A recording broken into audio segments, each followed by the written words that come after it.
and the leadership which it can give? I'm sort of dividing your proposition into two. One is what can we do in respect of the problem? And number two, what can we do for ourselves? So when it comes to the problems, I think it's fairly apparent that the levels of globalization have reached a point where it's very difficult for any serious issue to be contained locally or even regionally. So if you have a war in Ukraine, it doesn't stay in Central Europe or even in Europe or even in the West. If you have something in the Middle East, it doesn't stay in the Middle East. So if you look at, let us say, what's happening now and compare it to, 1973, of course, you had the oil issues, but 67 and 73, when there were conflicts in the Middle East, it was a much simpler, much more contained conflict than what we are seeing today. So the first issue is, what do you do if the entire world is going to get affected by big problems?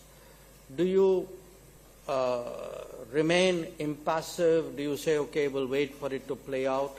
Or do countries who can make a difference, or at least try to make a difference, do they step forward and try and do it? I would argue that today's day and age and the nature of globalization and the stakes involved and the impact that it has on the entire world, especially on the global south, those who can try to make a difference should try and do it. And to some extent, that's been the logic, the driving force, the thinking behind some of our activities, say, for example, in respect of Ukraine, which is in the last few months, we have actually had Prime Minister meet President Zelensky 3 times. This is in his 3rd term since June. He's met Putin once, he's spoken to him more often, and the NSA and myself, we've been in touch. And the reason we are doing it is we are one of the few countries, and Prime Minister Modi is one of the few leaders who today has the ability to actually go to Kyiv and Moscow and talk to the two leaders and see, are there common points? Is there something we can start? Is there some convergence, some intersection that we can see, which can become a strand which you pick up and try and develop, and see whether things could be better than they are. Surely they can't be worse than they are. Middle East is more tricky in a way because the conflict itself is, there are more parties, not all of them are formal, and not all of them acknowledge their role in what they're doing. But again, it's not that we have been uninvolved.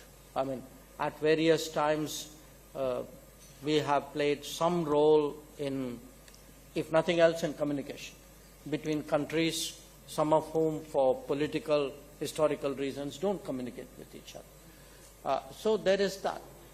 So I would say, the reason, again, I connect it up with your Global South observation. The Global South is, because it is the Global South, feeling the pain much more of a global society and a global economy under stress. They would like somebody to do something about it. To the extent that you have a country like India which understands, which is coming in a sense from that family, which understands their concerns, is able to put it across, I think they're very happy about it. They do, clearly support a lot of our initiatives. It was very visible in the UN. From an Indian perspective, what do we get out of it? I think it's in the nature of our situation, the way in which we are trying to manage our rise, is that it's important that we are really connected to all the major players. We are seen as a country with a greater sense of responsibility towards the global polity. And it's part of India's own, I would say, evolution.